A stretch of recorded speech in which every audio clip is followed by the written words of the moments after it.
بنگلہ دیش علماء طلبہ کی سرزمین ہے، اور یہ خوب سمجھ لیں، حضرت حکیم اختر صاحب رحمہ اللہ تعالی ایک بات بیان کیا کرتے تھے۔ وہ لوگوں سے پوچھتے تھے کہ بتاؤ ٹماٹر کس کے پاس سے ملے گا؟ لوگ کہتے تھے ٹماٹر والے کے پاس سے۔ ایسا ہی ہے نا؟ سائیکل پہ جو پنچر لگاتا ہے اس کے پاس اگر آپ ٹماٹر لینے کے لیے چلے جاؤ تو ٹماٹر ملے گا؟ چماٹا ملے گا وہاں پہ آپ کو۔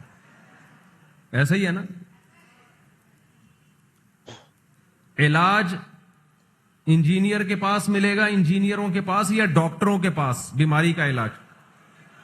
آپ اپنی گاڑی لے کر گئے کسی میکینک کے پاس، گاڑی خراب ہو گئی تھی، میکینک نے وہ گاڑی ٹھیک کر دی، آپ بڑے خوش ہوئے۔ کل آپ کا گردہ خراب ہوا، آپ اسی میکینک کے پاس پہنچ گئے کہ میرا گردہ بھی ٹھیک کر دے۔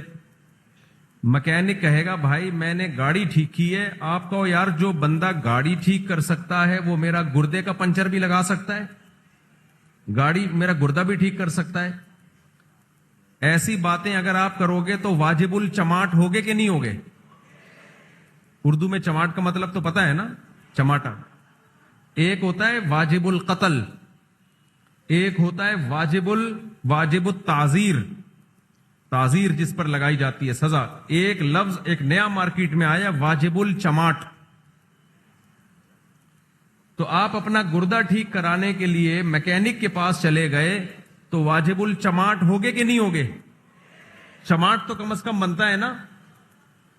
تو ٹماٹر ملے گا ٹماٹر والوں کے پاس، خربوزہ ملے گا خربوزے والوں کے پاس، اللہ ملے گا اللہ والوں کے پاس، دین کا علم ملے گا علماء کے پاس، علم والوں کے پاس۔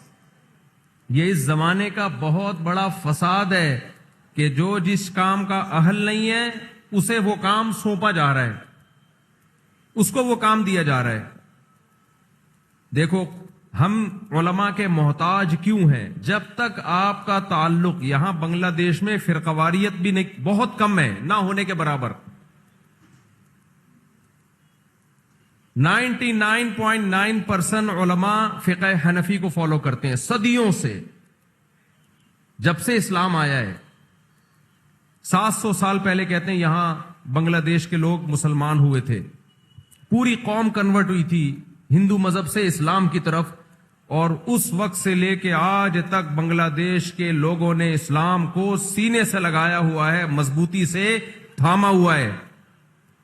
تو اسے تھام کے رکھنا ہے۔ فرقواریت پتہ ہے آپ کی سوسائٹی میں کیسے آئے گی؟ لوگ آپ کو اس فقہ سے ہٹائیں گے جو صدیوں سے متواتر چلا آ رہا ہے، پھر یہاں فرقے شروع ہو جائیں گے۔ تو آپ نے دین کس سے سیکھنا ہے؟ علماء سے۔ علماء میں گمراہ بھی ہوتے ہیں، کیا ڈاکٹروں میں گمراہ نہیں ہوتے؟ میکینک کیا 2 نمبر نہیں ہوتے؟ تو یہ تو نہیں ہے کہ آپ کی گاڑی تھی میکینک نے خراب کر دی، یا آپ کا گردہ ایک ڈاکٹر نے خراب کر دیا، دوسرے گردے کے لیے آپ کسی پلمبر کے پاس جا رہے ہو کہ کیونکہ ڈاکٹر خراب ہو گئے ہیں لہذا میں اب گردوں کا کام کس سے کرواؤں گا؟ پلمبروں سے۔ واجب الچماٹ ہوگے کہ نہیں ہوگے؟ بھائی ایک ڈاکٹر اگر 2 نمبر ہے تو علاج کے لیے دوسرے ڈاکٹر کے پاس ہی ہم جائیں گے۔ یہ نہیں ہوگا کہ ایک ڈاکٹر خراب ہے تو اب چونکہ ڈاکٹر خراب ہو گئے ہیں لہذا گردوں کا علاج ہم کس سے کروائیں؟ میکینک سے۔ میں سمجھا پا رہا ہوں اپنی بات؟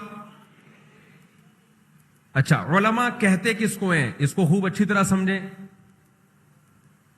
علماء کسے کہتے ہیں؟ قرآن نے ہمیں بتایا کہ علماء کسے کہتے ہیں۔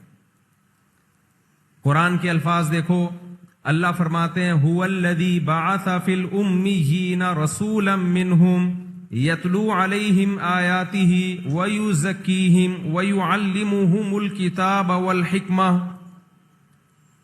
اللہ نے فرمایا کہ ہم نے محمد صلی اللہ علیہ وسلم کو بھیجا۔ محمد صلی اللہ علیہ وسلم کا کام کیا ہے؟ نمبر 1 یتلو علیہم آیاتہ، نبی صحابہ کے سامنے قرآن پڑھ کے سنائیں گے. صحابہ کو صرف لکھا ہوا قرآن نہیں ملا بلکہ انہوں نے نبی صلی اللہ علیہ وسلم کی زبان اقدس سے سنا بھی ہے. پھر تابعین نے اس قرآن کو سنا صحابہ سے, تبع تابعین نے کس سے سنا؟ تابعین سے. یہ سلسلہ سینہ بسینہ صدیوں تک آج تک چلا آ رہا ہے. اگر کوئی قاری کہے کہ میں نے کسی استاد سے نہیں پڑھا, میں نے ڈائریکٹ قرآن پڑھ کے تجوید سیکھی ہے, اس قاری کا پڑھا ہوا معتبر ہوگا؟ نہیں. وہ قاری واجب الچماٹ ہوگا کہ نہیں ہوگا؟